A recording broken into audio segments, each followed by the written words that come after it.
Para terminar aqui com vocês, quero falar sobre o Luciano Vietto. Vou deixar essa informação aqui que temos, de que ele tem conversas com algumas equipes da América do Sul, mas o plano dele é de continuar no futebol europeu ou dependendo lá na Arábia Saudita. Ou seja, apesar de ter essa especulação do Cruzeiro, do Vasco no ano passado, que foi um time que especulou ele, o São Paulo também, se aparecer uma proposta, vamos colocar ali, até do próprio Valladolid, da Espanha, com um salário alto, a tendência é que ele continue na Europa. Mas, caso contrário, poderia ter essa vinda para o Brasil, que não aconteceu por pouco na virada do ano, né? Ele iria para o Vasco, mas a esposa dele não queria que ele voltasse para o Brasil para morar no Rio de Janeiro, porque ele tinha medo da segurança e tudo mais. Vamos ver, né? Acho que para Belo Horizonte poderia ser um cenário diferente. 30 anos de idade, foi jogar na segunda divisão da Arábia Saudita, 17 gols em 15 jogos, e aí, cara, é incrível como a internet tem hora que é difícil, né? O pessoal falando, nossa, mas o cara é tão bom que tá na segunda divisão da Arábia Saudita. Amigo, se recebesse uma proposta para vir jogar no Vasco, ganhar 1 milhão por mês livre, ou jogar por quase 2,5 milhões de reais livre lá na Arábia Saudita, na segunda divisão, até eu iria, né? Nossa, eu acho que não tem nenhuma dúvida disso. Ainda mais que foi um período curtíssimo, ele não ficou nem 6 meses lá, e tinha um salário gigante, mais de 2 milhões livres de impostos, e o time subiu, né, da segunda para a primeira divisão, e dependendo pode até oferecer um salário muito alto. Essa equipe dele aqui, o Al-Qadisiai, não sei se é isso a pronúncia certa, mas é um time que vai vir muito forte para esse ano e promete, né, fazer de frente ali, não pro Al-Nassr, pro Al-Ahly, que tem um outro nível, mas pro Al-Ittihad de terceiro, quarto, quinto escalão da Arábia. Eles prometem para esse ano um investimento gigante, né? Na segunda divisão já mostrou isso. Se ele não continuar na Arábia Saudita, não aparecer ótimas propostas para ele na Europa, como ele já considerou vir para o Brasil, para o Vasco e tudo mais, o Vasco já contratou o Coutinho, então não vai trazer mais um meia de criação, e eu acho que o Luciano Vietto seria excelente para o Cruzeiro. É claro, vai ter que ver a posição que ele jogaria, porque vai colocar o Matheus Pereira de novo como ponta, o Luciano Vietto pode jogar como um segundo atacante, igual o Rafa Silva, mas o Cruzeiro, pelo visto, pode contratar o Caio Jorge, tem interesse no Gabigol, então como que ficaria, né, se fosse pensar no Luciano Vietto?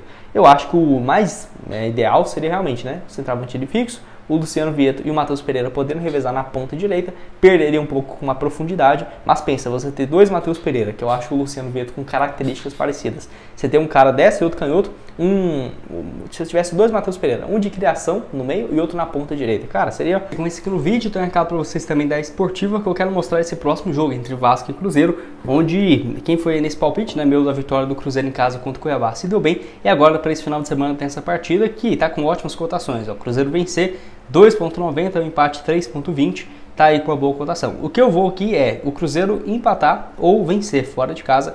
O Cruzeiro venceu ou um empate das equipes pagando 1,31. Você pode apostar a partir de R$1, tá? Mas vamos colocar aqui, por exemplo, nesse jogo, R$25, ó, aqui na Esportiva, 25 caso o Cruzeiro empate ou vença, vai voltar 32,75. Tô confiante para esse jogo, não vou apostar só na vitória, já fiz outra aposta só na vitória, vou mostrar aqui para vocês, mas tá aí com essa cotação bem interessante. Lembrando que agora eu vou mostrar as apostas aqui que deu muito bom e também outras que quase bateu com uma cotação altíssima, mas vai começar a Euro, né? Então você pode vir aqui na Esportiva, é bem simples o site deles, é muito tranquilo de você encontrar os jogos, né? Então você vem aqui em internacionais, ó, vai estar aqui, ó, Campeonato Europeu, no caso a Euroleague, já começa no dia de hoje que eu tô gravando, em Alemanha e Escócia, mas já passou esses duelos. Vamos ver aqui, por exemplo, uns jogos mais na frente, ó, França e Áustria, na vitória da França, aqui nesse jogo, por exemplo, pagando 1,51, e vamos encontrar outro time aqui, ó, Alemanha e Hungria. Vamos aqui também na vitória da Alemanha, esses dois times vencendo, tá com cotação de 1,98, não são jogos fáceis, mas tá com uma boa cotação, ó, R$10, voltaria R$19,80.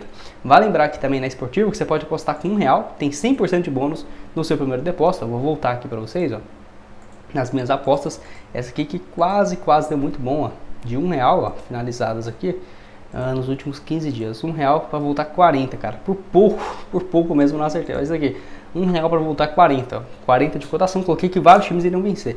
Portugal não conseguiu vencer a Costa Rica, né, uma pena. E teve esse outro aqui, ó, da França, que perdeu pro Canadá, porque senão ia voltar uma cotação absurda, né?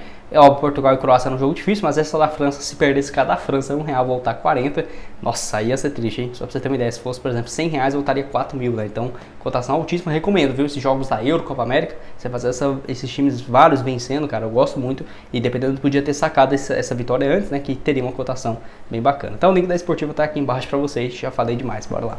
Bom, quero falar agora com vocês sobre esse atacante ex-Grêmio que está assinando com o Cruzeiro, que é um atleta que é o artilheiro da equipe sub-20 do Cruzeiro nessa temporada, que é o Arthur Viana, ele que é de 2004, tem apenas 19 anos de idade, e só para você ter uma ideia, já fez 20, né? Melhor dizendo, fez 20 agora em maio. Para você ter uma noção, o contrato dele ia só até o final desse ano. E o Cruzeiro renovou, então, até o final de 2026, certamente aumentando a multa rescisória dele para o exterior e para o Brasil, até porque ele já tem mais de 18 anos e poderia deixar o Cruzeiro de graça. E nessa atual temporada, então, tem 16 jogos, 10 gols marcados, é o artilheiro do Cruzeiro no time sub-20. Vale lembrar que no ano passado, eu lembro, né, quando ele subiu para o time sub-20 e foi contratado vindo do Grêmio. Então, ano passado foi o reserva do Fernando, então era uma disputa muito intensa para centroavante. 13 jogos e 5 gols, mas até que teve um bom desempenho e agora 10 gols em 16 jogos. Vale lembrar que pelo Grêmio ele é desde o time sub-15, jogou pelo time sub-20 em 2021, 2 gols em 7 jogos, em 2022 era um reserva lá no Grêmio, 11 partidas e nenhum gol até vir para o Cruzeiro. Eu acho muito boa, né? A base do Cruzeiro está revelando bons jogadores. A questão é que eu fico um pouco revoltado, cara, é que não tem espaço. Por exemplo, o Corinthians, o São Paulo, que teve uma boa campanha na Copa São Paulo, né? O Cruzeiro acabou perdendo na final. Vários dos jogadores já estão tendo especulações e propostas ali de 10 milhões de euros, 5 milhões de euros, 4 milhões, 2 milhões que seja. E pro Cruzeiro, cara, não teve nada. Tipo assim, os jogadores que foram bem, né? O Fernando foi emprestado pro Ferroviário. Você acaba mais desvalorizando o passe do seu jogador do que valorizando, né? E por que ele não teve espaço nenhum pelo Cruzeiro, nem no Campeonato Mineiro? É difícil realmente de entender. Ou, por exemplo, o Vitinho, né, que tá aos poucos jogando aqui com o Cruzeiro, teve especulação do Shakhtar, mas ninguém vê, né? Uma proposta de 3 milhões de euros. Nunca se falou disso. O zagueiro que eu gosto muito, o Pedrão, e o Bruno Alves, né, se eu não estiver enganado, é o outro defensor, cara, são sensacionais. E tudo bem, né, tem jogada ainda na equipe sub-20, não é que não tem chance dele, por exemplo, não vir mais pro Cruzeiro, não, muito pelo contrário, de jogar no profissional. Mas eu acho que falta ainda esse espaço, né, porque não adianta você revelar bons jogadores. Aí ano que vem, então, o Cruzeiro vai lá e vai emprestar o Arthur Viana novamente, igual fez com o Fernando nesse ano, enfim. Eu diria que a base eu esperava um pouco mais de ser utilizada. E não quer dizer, por exemplo, que tem que usar a base e... Gustavo, mas o time do Cruzeiro tá ruim ainda. Tá, mas não dá para colocar os jogadores da base. O Palmeiras mesmo, ele deixa de ser competitivo quando sobram os jogadores. Por exemplo, o Hendrick, o Estevão William, o Luiz Guilherme, até o próprio Gabriel Veron um tempo atrás, subindo os seus jogadores, então ele deixa de ganhar dinheiro. Eu diria que muito pelo contrário, né? Deixa de ser competitivo, não.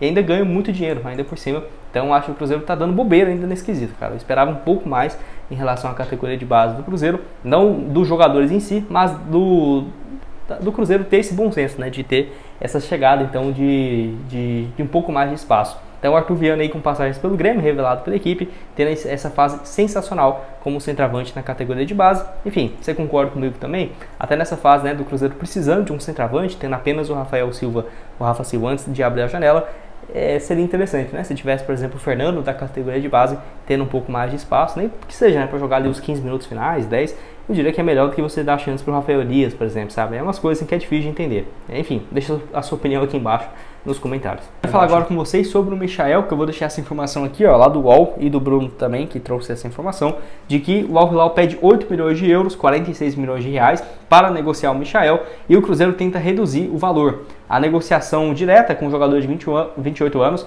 não é vista como um grande obstáculo pelo Cruzeiro, né? Então, notícia interessante, e é um jogador que eu já tinha trago para vocês 2 semanas atrás, mas que voltou, né, muito forte do final de semana para cá, como um dos alvos para o Cruzeiro. Aqui no Brasil, o Flamengo teria o interesse de contratá-lo, mas o Flamengo já tem muitos jogadores nessa função. Certamente, se contratasse ele, seria para ser mais reserva do que...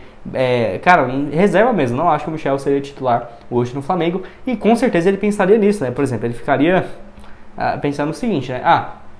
Eu vou voltar pro Flamengo, apesar da identificação e tudo mais, mas vai ser um reserva imediata ali, cara, jogar bem menos do que seria no Cruzeiro ou qualquer outro time aqui no Brasil. E os times com condição aqui no Brasil não tá interessado, por exemplo, na contratação do Michael, né? Por exemplo, o Palmeiras não tem muito interesse, acaba que e o Grêmio, só o Grêmio que aparece como um dos interessados. Com certeza o Cruzeiro está com uma condição financeira melhor e até mais, vamos colocar assim, com sede ao pote no mercado, e pode acabar saindo desse negócio. Lembrando que ele foi comprado por um valor próximo disso também, né, de 40, 45 milhões de reais. Falta só um ano de contrato com o Michael, lá com a equipe, e tem 28 anos. Ele está avaliado por esse preço. Eu acho que dá sim para conseguir, vamos colocar ali 32, 35 milhões, até porque o Al Hilal tem uma boa relação com o Cruzeiro. E na minha opinião, com o Michael saindo do time depois de uma temporada sensacional, 52 jogos, 11 gols e 10 assistências, significa para mim que é a saída de um estrangeiro para chegar a um outro de nível internacional. Quem sabe um Salah, por exemplo, Até porque o Al Hilal tem uma condição financeira absurda. O Michael nesse ano também soube aproveitar, mas teve sorte, entre aspas, porque o Neymar machucou e acaba que sobrou um espaço na ponta, né? E aí ficou o Michael e o outro ponta, que é da Arábia Saudita, aquele árabe que fez gol contra a Argentina, que ele é muito bom também, e não ocupa vaga de estrangeiro, né, então o cara vale muito, e aí ele na ponta esquerda e o Michel na ponta direita. Tem uma identificação muito forte com a torcida, mas igual eu falei, voltando o Neymar, tendo o Malcom, tendo esse outro ponta, acaba que fica pouquíssimo espaço para o Michel, e pro Al Hilal também seria bacana recuperar esse investimento, não vai fazer muita diferença, né, como se fosse um troco de pão pra gente, mas o Michel aí certamente seria um alvo muito bacana pro Cruzeiro. Ano passado, 8 gols e 8 assistências, primeira temporada de adaptação dele mais ou menos, e o último desempenho no Brasil muito bom, né? No Flamengo, 62 jogos, 19 gols e 10 assistências. Vale lembrar que o primeiro ano dele no Flamengo não foi bem, né? 2020, 4 gols e 4 passes. Pelo Goiás também em 2019, 16 gols e 5 assistências, sendo 8 deles na Série A do Brasileirão. E você gosta do Michael? Não gosta? Lembrando que ele foi comprado por 35 milhões de reais do Flamengo, foi revendido por 40 e agora o Al Hilal pode negociá-lo também por uma faixa de 30 a 40 milhões. Acho que valeria muito pro Cruzeiro, dependendo de um ponto ali, cara. O Barreal e o Michael, nossa, sensacional. Vale lembrar também que a melhor versão do Michael aqui no Brasil foi de ponta esquerda, tá? Mas no Al Hilal ele tem jogado muito mais pelo lado direito. Então seria o setor que o Cruzeiro precisa muito. Pensa um ataque, né? O Barreal, Matheus Pereira, Lautaro Dias e na ponta direita o Michael, tendo a opção ainda do Dineno e do Caio Jorge, né, para centroavante. Muito interessante. Deixa a sua opinião aqui embaixo.